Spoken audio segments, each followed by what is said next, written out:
हिंदी में यूपीएससी की तैयारी से संबंधित प्रोग्राम्स को देखने के लिए सब्सक्राइब करें study IQIAS Hindi. Hello students, central Asia का एक महत्वपूर्ण देश तजाकिस्तान, जहां 25 साल करोड़ों रुपए फूंक कर हमने अपना एक एयर बेस बनाया था, जो कि भारत का इकलौता फॉरेन सॉइल पर एयर बेस था। अचानक हमें पता चलता है कि वो सैन्य बेस भारत ने खाली कर दिया है। कोई प्रेस कॉन्फ्रेंस नहीं होती, कोई नैरेटिव नहीं सेट किया जाता, केवल साइलेंट एग्जिट होती है। मुद्दा यह है कि यह डिप्लोमेसी है या डैमेज कंट्रोल है। मुद्दा यह भी है क्योंकि दुनिया इस समय अपने पावर प्रोजेक्शंस को बढ़ा रही है और भारत एक महत्वपूर्ण सैन्य ठिकाने से चुपचाप बैकपैक करता है और वापस आ जाता है। प्रश्न यह केवल नहीं है कि बेस क्यों छोड़ा गया, प्रश्न यह भी है कि इसके लिए बताया क्यों नहीं गया। दोस्तों, आज हम बात करने वाले हैं तजाकिस्तान की आइनी एयर बेस की। यह भारत का एकमात्र विदेशी सैन्य बेस था जिसे चुपचाप खाली कर दिया गया है। सवाल यह है कि यह निर्णय था या मजबूरी थी, यह रणनीति थी या रणनीतिक विफलता। आज हम इसी मुद्दे पर चर्चा करने वाले हैं। BBC की रिपोर्ट है जहां पर बताया जा रहा है कि भारत के लिए विदेश में अपना एकमात्र सैन्य ठिकाना खाली करना कितना बड़ा झटका है। देखिए, कहानी शुरू होती है वर्ष 2000 से। अफगानिस्तान में तालिबान का पहला शासन चल रहा था।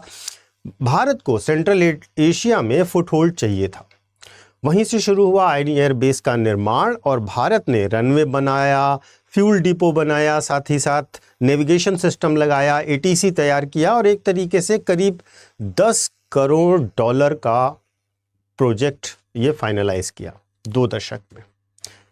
क्यों? क्योंकि केवल ये एक एयरबेस नहीं था, ये बहुत बड़ा स्ट्रेटेजिक सिग्नल था कि भारत अब बढ़ रहा है, भारत अब मध्य एशिया में भी अपना प्रभाव जमा रहा है। ये पावर प्रोजेक्शन का भारत का पहला प्रयोग था जो हमारे निकटस्थ पड़ोसियों से दूर था। तजाकिस्तान से अगर हम देखें तो अफगानिस्तान पास में पड़ता है, कुछ मिनट का फ्लाइट टाइम होता है। पाकिस्तान के क्लोज पड़ता है, चाइना का सेंसिटिव वेस्टर्न रीजन उसके पास पड़ता है, सेंट्रल एशिया का एंट्री पॉइंट है और रशिया का इन्फ्लुएंस जोन भी रहा है। इसका मतलब यह केवल एक बेस नहीं था, बल्कि यह भारत की जियोपॉलिटिकल पोजीशनिंग का एक सिंबल था। अब अगर हम बात करें क्या हुआ जब हमने आज के समय में इसे बदला, इससे वापस आए और ऐसे समय में क्यों हमने इस समय में यह बेस छोड़ा, तो आज की सिचुएशन को थोड़ा सा समझिए।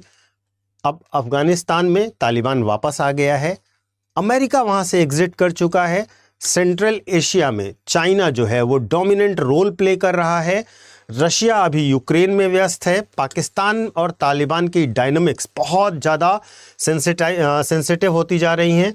इंडिया सॉफ्ट कॉन्टैक्ट पॉलिसी अपना रहा है तालिबान के साथ। आपने देखा होगा, अभी वहाँ के मंत्री भी भारत आए थे। SCO, INSTC और एनर्जी कॉरिडोर की पॉलिटिक्स चल रही है इस समय। ये है वर्तमान का जो सिचुएशन है इस एरिया में। और ऐसे समय में भारत ने बेस छोड़ दिया बिना किसी शोर के, बिना किसी नैरेटिव के, बिना किसी डिप्लोमेटिक सिग्नलिंग के। तो प्रश्न यह है कि ऐसा क्यों किया और इसका जवाब भारत सरकार की ओर से क्या दिया जा रहा है वह भी समझिए। देखिए, भारत सरकार ने आधिकारिक बयान जारी करके कहा है कि तजाकिस्तान के साथ एयर बेस का जो समझौता था उसकी अवधि पूरी हो गई थी और इसीलिए हमने बेस वापस कर दिया। यानी कोई दबाव नहीं था और यह कोई अचानक लिया गया फैसला नहीं है, बल्कि यह रूटीन डिप्लोमेटिक प्रोसेस बताया गया है। यानी कि जैसे कॉन्ट्रैक्ट खत्म हुआ और भारत ने एग्जिट कर दिया। देखिए, सरकार बिल्कुल क्लियर बता रही है। सरकार का जो कहना है कि भाई एक लीगल एग्रीमेंट किया गया था, प्लान था, कोई इमरजेंसी में हम वापस नहीं आए। 2022 में हमने हैंडओवर प्रोसेस शुरू कर दिया था और धीरे धीरे करते हमने एग्जिट ले लिया। तजाकिस्तान से हमारे रिश्ते अच्छे हैं और ये कोई डिप्लोमेटिक फाइट तो हो नहीं रही है। यहाँ पर मिलिट्री नहीं, डिप्लोमेटिक मैटर था और एयरबेस रखने या छोड़ने के फैसले स्ट्रेटेजिकली लिए जाते हैं। ये गवर्नमेंट का पक्ष है। अब यहाँ पर जो चीज़ गवर्नमेंट नहीं कह रही है वह भी जानना चाहिए। कुछ बातें जो सरकार ओपनली नहीं कह रही है, वास्तव में मुद्दा यह है कि तालिबान के वापस आने के बाद अफगानिस्तान में रीजनल डायनामिक्स बदल गए हैं। अफगानिस्तान को जो भारत है वो एक तरीके से कहीं ना कहीं एंगेज हो रहा है अफगानिस्तान में तालिबान के साथ। बेस रखना गलत पॉलिटिकल सिग्नल्स दे रहा था, दे सकता था। इसके साथ साथ अमेरिका बिजी है, चाइना डोमिनेंट रोल प्ले कर रहा है रीजन में, इसलिए वहां पर अब भारत के लिए समस्याएं बढ़ रही थी। सरकार जो है चुपचाप अपने इन्फ्लुएंस को रखना चाहती है, लेकिन उसको फिजिकली नहीं दिखाना चाहती, उसके भौतिक अस्तित्व को नहीं दर्शाना चाहती। अब मुद्दा यह है कि क्या ये इतना ही सीधा और सिंपल मामला है? नहीं, यहां पर कई सारे प्रश्न उठते हैं जो वाजिब प्रश्न है, क्योंकि ये मुद्दा केवल बेस छोड़ने का नहीं है। देखिए, भारत ने यहां 25 साल तक पैसे खर्च किए, करोड़ों डॉलर खर्च किए, इंफ्रास्ट्रक्चर बनाया, प्रेजेंस बनाई और चुपचाप छोड़ दिया। यह भारत की विदेश नीति की असफलता के तौर पर विपक्ष दिखा रहा है। देखिए, बेस छोड़ने का केवल मुद्दा नहीं है, जब चीन सेंट्रल एशिया में एग्रेसिवली एक्सपेंड कर रहा है तब आप चुपचाप वहां से वापस आ रहे हैं, ये बहुत इंपॉर्टेंट बात है। दूसरा, जब तालिबान रीजन में वापस इन्फ्लुएंस ला रहा है, आपका इन्फ्लुएंस कम हो रहा है, रशिया बिजी है और इंडिया को स्पेस मिल सकता था यहाँ पर, लेकिन भारत ने अपना वो स्पेस जो प्रोबेबल था वो खो दिया है और भारत ने पीछे हटकर स्ट्रेटेजिक स्पेस को खोया है। ये टाइम पावर प्रोजेक्शन दिखाने का था, हटने का नहीं था। ये विपक्ष के आरोप हैं, ये फॉरेन पॉलिसी के कुछ एक्सपर्ट्स जो सरकार की राय से इत्तेफाक नहीं रखते उनके आरोप हैं, उनका ऐसा कहना है। देखिए, भारत ने स्ट्रेटेजिक असेट खोई है, ये आरोप लग रहे हैं। चाइना, तालिबान और पाकिस्तान, इनकी प्रेजेंस बढ़ी है, लेकिन ऐसे समय में हमने वहां से अपनी प्रेजेंस खत्म कर ली है, फिजिकल प्रेजेंस तो खत्म कर ली है। इंडिया का पावर प्रोजेक्शन वीक हुआ है और साथ ही साथ सरकार नैरेटिव कंट्रोल भी नहीं कर पाई, जो कि ये बहुत क्लियर दिखाता है कि भारत वहां से हट गया। देखिए, भारत ने एक फॉरेन बेस बनाया था जब एम्बिशंस बढ़ रहे थे और अब हम उसे छोड़ कर आए हैं, तो जाहिर सी बात है पूरी दुनिया अपनी ताकत बढ़ाने की ओर दिखती हुई आ रही है और हम अपनी ताकत समेटने में दिखाई दे रहे हैं। तो यह रीस्टार्ट माना जाएगा या रीसेट माना जाएगा, यह रिट्रीट माना जाएगा, क्या होगा ये, इसको किस नज़रिए से देखा जाएगा, ये आगे आने वाले वक्त में बहुत क्लियर हो जाएगा। लेकिन दो बातें जो बिल्कुल क्लियर हैं वो ये है कि स्ट्रेटेजिक प्रेजेंस को खोना आसान नहीं होता है, और दूसरा, कम्युनिकेशन वैक्यूम जो होता है, जो सरकार का जनता के साथ, सरकार का लोगों के साथ, विश्व के साथ, वो एक अलग नैरेटिव क्रिएट करता ही करता है। और असली सवाल यह भी है कि भारत ने ये बेस क्यों छोड़ा। उससे भी बड़ा सवाल यह है कि भारत ने ये बात बताई क्यों नहीं, ओपन क्यों नहीं किया, इस संदर्भ में भारत का पक्ष स्वयं क्यों नहीं रखा गया। कूटनीति सिर्फ डिसीजन से नहीं चलती है, वास्तव में कूटनीति परसेप्शन से भी चलती है, और आज की दुनिया में परसेप्शन ही सबसे बड़ा पावर है। तो कूटनीति का खेल शोर से ही नहीं, खामोशी से भी खेला जाता है।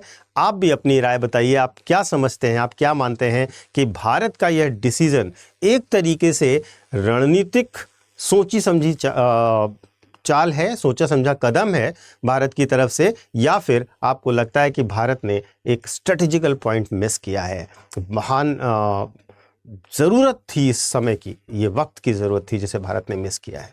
आप अपना विचार कमेंट करके अवश्य बताइएगा। आपको एक छोटा सा अनाउंसमेंट देना था, उसके पहले मैं आपको अपना टेलीग्राम चैनल बता देता हूँ, यूपीएससी मेंटोर पंकज सर। इसे ज्वाइन कर लीजिए, क्योंकि यहाँ पर आपको मेरे सारे वीडियोज़ के लिंक मिल जाएंगे और साथ ही साथ आपकी जो भी यूपीएससी से रिलेटेड प्रॉब्लम होगी वो सॉल्व हो जाएगी।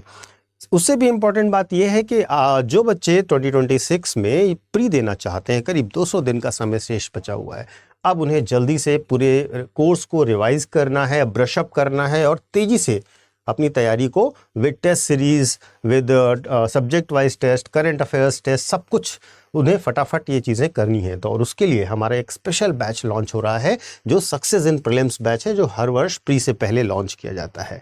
नवंबर में ये बैच शुरू हो रहा है, ये बैच शुरू होगा 10 नवंबर से।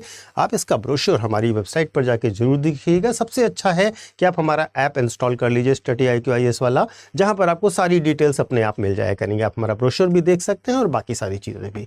तो इसमें सबसे अच्छी बात यह है कि बहुत ही डिस्काउंटेड फीस पर अभी आपको, चूँकि बिल्कुल नया एनरोलमेंट हो रहा है, आप फटाफट कर सकते हो इसमें।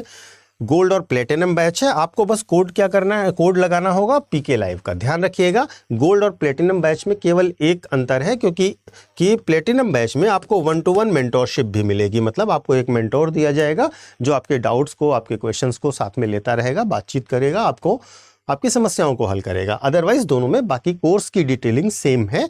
आप 5,000 रुपये में या 7,000 रुपये में जैसे भी लेना चाहें वो ले सकते हैं। सबसे इंपॉर्टेंट है कि ये फीस आपको तब पड़ेगी जब आप पीके लाइव कोड का इस्तेमाल करेंगे। तो आप ध्यान रखिएगा, आपको पीके लाइव कोड का ही इस्तेमाल करना है जब भी आप हमारा बैच ले रहे हो। इसके साथ साथ 2027 के लिए भी हमारे बैचेस शुरू हो रहे हैं 12 नवंबर से शाम को 6 बजे से। तो इसको भी आप जल्द से जल्द ज्वाइन कर लीजिए जो लोग 2027 के लिए तैयारी करना चाहते हैं। तो 2026 वाले बच्चे SIP बैच ज्वाइन करें। केवल प्री टारगेटेड पढ़ाई होगी, प्री टारगेटेड तैयारी कराई जाएगी। और जो बच्चे GS के लिए 2027 के लिए तैयारी करना चाहते हैं वो प्रतिज्ञा प्लस बैच को ज्वाइन कर सकते हैं। आपको कोई भी कोर्स लेना है तो पीके लाइव कोड जरूर लगाइएगा। Thank you so much. Hindi में UPSC की तैयारी से संबंधित प्रोग्राम्स को देखने के लिए सब्सक्राइब करें स्टडी IQ IAS हिंदी।